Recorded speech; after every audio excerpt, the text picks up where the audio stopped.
पर पीछे ह्यूरोज आ गया, हाय घिरी अब रानी थी, बुंदेले हर बोलो के मुँह हमने सुनी कहानी थी, खूब लड़ी मर्दानी वो तो झांसी वाली रानी थी। ये तो दोनों साथ में ही थी, कान्हा और मंदरा, और इनके दो या तीन साथी और थे रानी के साथ, ठीक है। तो लेकिन पीछे से ह्यूरोज आ गया, ह्यूरोज अपनी अंग्रेज था, अपनी सेना लेकर के आ गया, तो चारों ओर से रानी घिर गई। हाय घिरी अब रानी थी, रानी जो थी अब चारों ओर से घिर गई। बुंदेले हर बोलो के मुँह हमने सुनी कहानी थी, खूब लड़ी मर्दानी वो तो झांसी वाली रानी थी। तो भी रानी मार काट कर चलती बनी सैन्य के पार, किंतु सामने नाला आया था यह संकट विषम अपार। घोड़ा अड़ा, नया घोड़ा था, इतने में आ गए सवार, रानी एक शत्रु बहुतेरे, होने लगे वार पर वार। इतना सब होने के बावजूद क्या हुआ, रानी जो थी तो भी रानी मार काट कर, सबको मार काट करके सेना के पार निकल गई, यानी अंग्रेजों की सेना को पार करके निकल गई। बहुत भीड़ थी, पता है, इसमें नहीं बताया गया। ये जो थी इस जब युद्ध हो रहा था तो अंग्रेजों ने क्या किया, इसकी वहाँ पर पहले तलवार मारी, ठीक है, बाह पर मारी, आँख पे मारा, एक आँख निकल गई, पैर कट गया, लेकिन फिर भी रानी लड़ती रही, लास्ट तक लड़ी थी, अंत तक।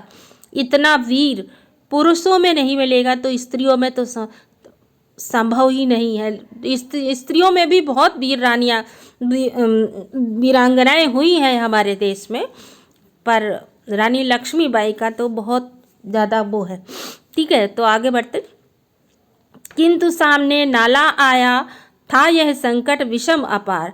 अब रानी जब सेना को पार करके आगे बढ़ी तो क्या हो गया, सामने नाला आ गया, बड़ा सा नाला आ गया।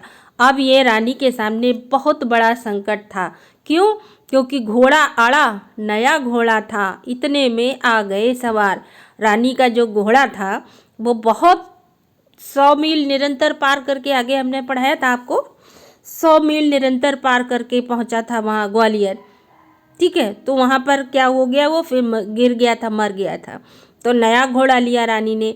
तो अब तुम लोग जानते हो कि नई चीज़ जो है बिना रगड़े, बिना उसको करे हुए काम नहीं आती है। तो नया घोड़ा था, रुक गया, आगे बढ़ा ही नहीं, होने लगे वार पर वार, और नया घोड़ा था, इतने में आ गए सवार। अब घोड़े ने नाले को पार नहीं किया और सैनिक आ गए, ठीक है।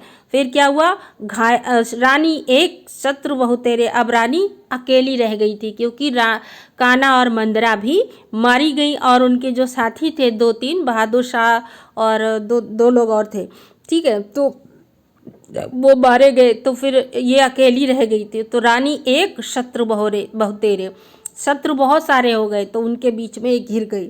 फिर भी वार पर वार आक्रमण होने लगे। घायल होकर गिरी सिंघिनी, उसे वीर गति पानी थी। वो सिंघिनी की तरह घायल होकर के गिरी, उसे तो वीर गति पानी थी, यानी वीरता की मृत्यु उसको प्राप्त होनी थी। वीर गति प्राप्त होना क्या होता है बच्चों, जो युद्ध में लड़ते लड़ते मरता है उसको बोलते हैं वीर गति पाना, ठीक है। तो रानी ने पीठ नहीं दिखाई, युद्ध से बराबर युद्ध करती रही, और लास्ट में उन्हें वीर गति मिली। और एक बात और जो इसमें नहीं है कविता में, मैं बताती हूँ। इन्होंने क्या किया था, मरते समय अपने उनसे साथियों से कहा था कि देखो कुछ भी हो जाए, अंग्रेज हमारे शरीर को हाथ ना लगा पाए, क्योंकि इन लोगों का यही उद्देश्य था कि पकड़ लो और पकड़ने के बाद कैद कर लो, कैद करने के बाद सब कुछ हथिया लो। लेकिन इन्होंने ऐसे कहा, तो फिर इनको जो साथी थे वो दोनों इनको लेकर के एक बाबा की कुटिया में गए, और वहाँ पर उस कुटिया में बाबा ने अपनी कुटिया में आग लगा दी, और इस तरह से इनकी चिता वहाँ पर बनाई गई, ठीक है। तो बुंदेले हर बोलों के मुँह हमने सुनी कहानी थी, खूब लड़ी मर्दानी वो तो झांसी वाली रानी थी। बुंदेले हर बोलों के मुँह से हमने ये कहानी सुनी थी कि वो तो खूब लड़ी मर्दों की तरह लड़ी, वो तो झांसी वाली रानी थी। रानी गई सिधार चिता अब उसकी दिव्य सवारी थी, मिला तेज से तेज, तेज की वो सच्ची अधिकारी थी। अभी उम्र कुल 23 की थी, मनुज नहीं अवतारी थी, हमको जीवित करने आई बन स्वतंत्रता नारी थी। देखो, रानी गई सिधार, कहाँ सिधार गई? स्वर्ग सिधार गई, मृत्यु को प्राप्त हो गई। और अब उसकी सवारी क्या थी? चिता ही उसकी अब दिव्य सवारी थी। चिता तो आप लोग जानते होंगे ना, जब कोई मर जाता है तो जो लकड़ियों की जो चिता बनाई जाती है ना, जिसके पर लिटा कर के जलाया जाता है, उसको बोलते हैं चिता।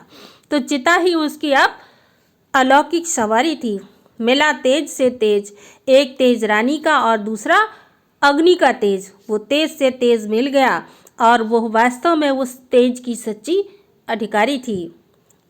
अभी उम्र कुल 23 की थी, यानी उम्र जो थी, जब रानी की मृत्यु हुई तो उनकी उम्र कितनी थी? केवल 23 वर्ष, 23 ईयर्स। ओके, तो मनुज